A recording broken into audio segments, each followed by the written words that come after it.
Facts about Kandiru. The vampire fish Kandiru, or vampire fish that it is known as locally, is pretty famous thanks to the myth that accredits this species with infecting the genitals of humans. Order Siluriformes family Trichomicteridae genus Vendalia species Vendalia cirrhosa, though the term is usually used for Vendalia cirrhosa.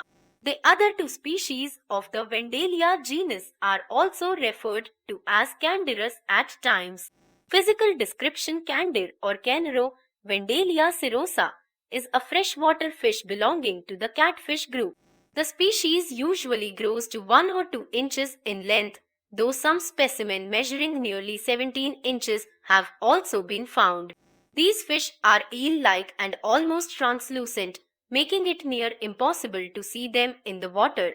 Fast, powerful swimmers, Candirus are smooth and slimy, with sharp teeth and backward-pointing spines on their gills. Like most scavengers, they do not like the sun and thus bury themselves in the mud and sand at the bottom of the river. Habitat: Kandiru species are primarily found in the Amazon and Orinoco rivers in South America. They are a part of the neotropical fish fauna and are the most feared fish among the natives because of their reputation of finding a fish and attaching themselves to its gills. After attaching themselves to the gill flap, they act like parasites and draw blood from the host fish. The notorious myth: the Kandiru is parasitic in nature. Its modus operandi is simple and ruthless. To find a fish, it first tastes the water, trying to locate a water stream that is coming from the gills of a fish. Once such a stream is detected, it follows the stream to its new host and inserts itself inside the gill flap. Spines around its head then pierce the scales of the fish and draw blood while anchoring it in place. It then feeds on blood by using its mouth as a slurping apparatus while rasping the long teeth on its top jaw. It then unhooks its fins and sinks to the bottom of the river to digest its meal. This habit of feeding on blood has earned it the moniker the vampire fish of Brussels.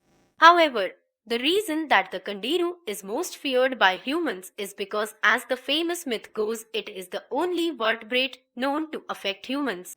Apparently, the fish is said to be addicted to the taste and smell of human urine, a belief that has already been proven wrong in a 2001 study. According to a legend, the species enters human body when they urinate while skinny dipping in the water. It tastes the urine stream and follows it back to the human. Once inside, the species swims up the urethra and lodges itself somewhere in the urinary tract with its spines. It then gorges on the blood and body tissue. At times, its body expands due to the amount of blood consumed. Kandiru also eats away the mucous membranes and tissues until a hemorrhage kills the host. It was also said that even if one caught the fish by the tail once in the urethra, it cannot be pulled out because it spreads itself like an umbrella. It can attack both men and women. It is also said that a person would prefer penectomy to the misery and pain associated with leaving it inside. However, as mentioned earlier, there is no evidence to prove this fact about the Kandiru. One way to expel the fish would be to drink the juice of the green fruit of the jaguar tree, Juniper americana L. The juice of this fruit brewed into a tea and consumed supposedly causes the skeleton of the fish to dissolve and results in its expulsion from the victim within a couple hours. A synthetic version of the brew has been used in the past by urologists to dissolve bladders, incrustations, and kidney stones. It can be removed surgically as well. Both these options are time consuming. There is a move to ban the import of these fish into the United States because of the fear that some of them might find their way into American rivers and wreak havoc. As of now, there are no known predators of the Kandiru. Apart from their feeding habits, we know very little about them. However, thanks to the interesting myth of them infecting humans, they have had their share of fame. Interestingly, in the popular television medical drama Grey's Anatomy, there is an episode which turns this myth into reality.